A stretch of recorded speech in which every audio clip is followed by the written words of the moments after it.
Continuing with one man's petition to dominate the world, who is now no longer on this world.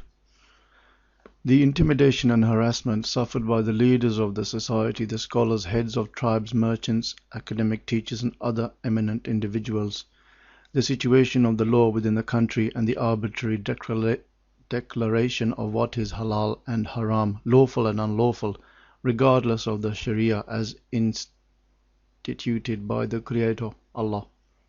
The state of the press and the media, which became a tool of truth hiding and in misinformation.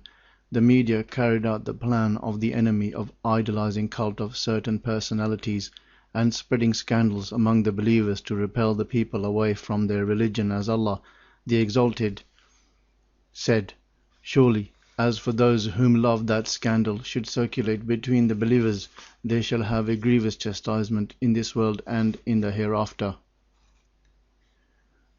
Kind note, this scandal could be of any means. Only the Creator knows what scandal this is. It could be about the son, whether he has a son or has no son, or what the son owns. Abuse and confiscation of human rights, the financial and economical situation of the country, and the frightening future in the view of the enormous amount of debts and interest owed by the government. This is at that time when the wealth of the Ummah being wasted to satisfy personal desires of certain individuals, while imposing more custom duties and taxes on the nation. The Prophet said about the women and whom committed adultery, she repented in such a way sufficient to bring forgiveness to a custom collector. Kind note, again he talks about adultery here, and the law is clear about fornication. Perhaps he wanted to be a leader, however he is no longer on this world. The miserable situation of the social services and infrastructure, especially the water service and supply, the basic requirement of life. Again, he is trying to be a leader or a caliph. The state of the ill-trained and ill-prepared army, and the impotence of its commander-in-chief, despite the incredible amount of money that has been spent on the army. The Gulf War clearly exposed the situation. Sharia law was suspended and man-made law was used instead. And as far as foreign policy is concerned, the report exposed not only how this policy has disregarded the Islamic issues and ignored the Muslims, but also how help and support were provided to the enemy against the Muslims. The cases of Gaza area and the communist in the south of Yemen are still fresh in the memory, and more can be said. As stated by the people of knowledge, it is not a secret that to use man-made law instead of Sharia and to support the infidels against Muslims is one of the 10 voiders that would strip a person from his Islamic status, turn a Muslim into mushrik, not non-believer status. The Almighty said, "And whomsoever did not judge by what Allah revealed, those are the unbelievers." So, kind note, you judge using the laws. If a person is a thief and you do not judge by the law of the Creator and chop his hands off, you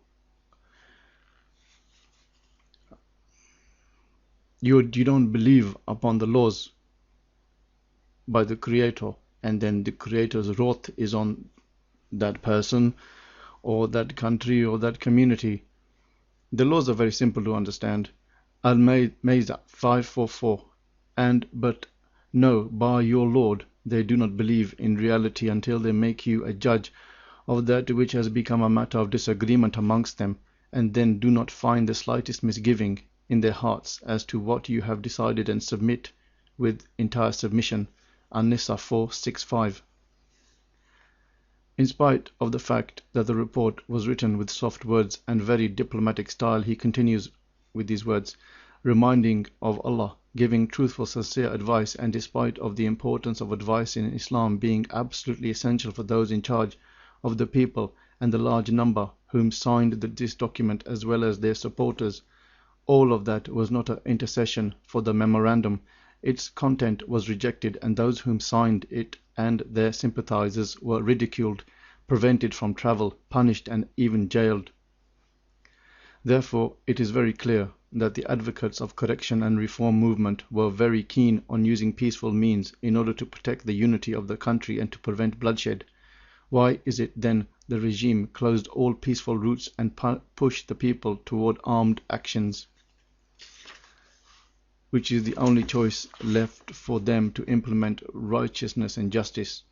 To whose benefit does Prince Sultan and Prince Nayef push the country into a civil war that will destroy everything, and why, consulting those whom ignites internal feuds, playing the people against each other, and instigate the policemen, the sons of the nation, to abort the reform movement, while leaving in peace and security such traitors whom implement the policy of the enemy in order to bleed the financial and the human resources of the Ummah, and leaving the main enemy in the area, the American Zionist alliance, enjoy peace and security.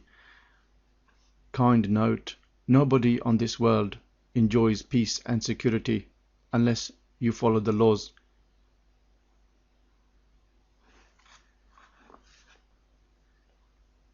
The advisor Zaki Badr, the Egyptian ex-minister of the Interior, to Prince Naif, Minister of Interior, was not acceptable even to his own country. He was sacked from his position there due to the filthy attitude and the aggression he exercised on his own people, yet he was warmly welcomed by Prince Naif to assist in sins and aggressions. Kind note: sins are mentioned in the Quran being theft, murder, fabrication, fornication, mischief, and the laws clearly state what to do about whomever causes mischief. Mischief equals grief. Whoever gives you grief is written in the Quran. The Quran is the best leader. He unjustly filled the prisons with the best sons of this ummah, caused miseries to their mothers. The best course here would be then to seek legal advice, to implement judges and barristers. Does the regime want to play the civilians against their military personnel and vice versa? Even the military are not safe from the law. They too must exercise the law. Civilians are not safe from the law. They too must exercise the law. Like what happened in some of the neighboring countries. Kind note: wherever you are in the world, if you are Muslim, you observe the laws. If someone causes you mischief, the law is clear in the Quran.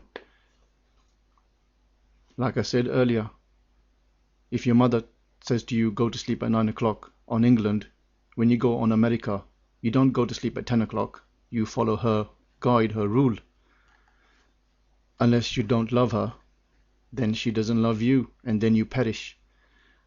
No doubts this is the policy of the American-Israeli alliance, as they are the first to benefit from this situation. As I've said, the American-Israeli, whoever you are on this world, are not safe unless you follow the laws.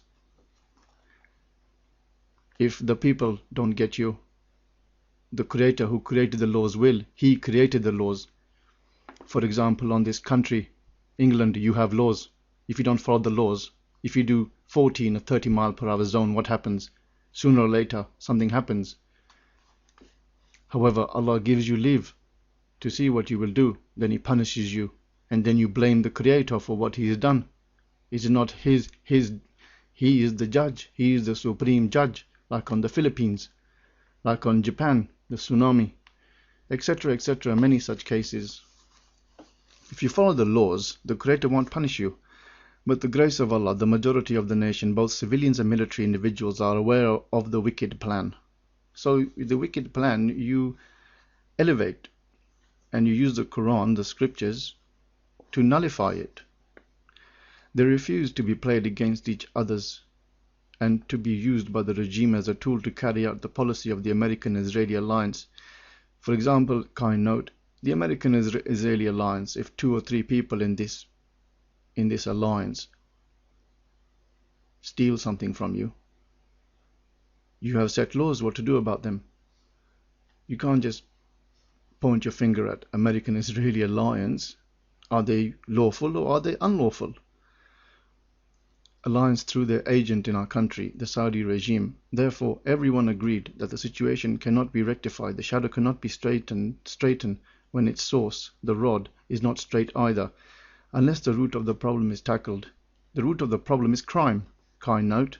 Hence, it is essential to hit the main enemy, whom, as I said before, the enemy, I detailed who the enemy is, of the community, of the people, of the world. The Ummah into small and little countries and pushed it, for the last few decades, into a state of confusion.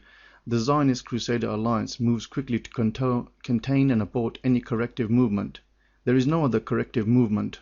Every movement is detailed amongst the Quran.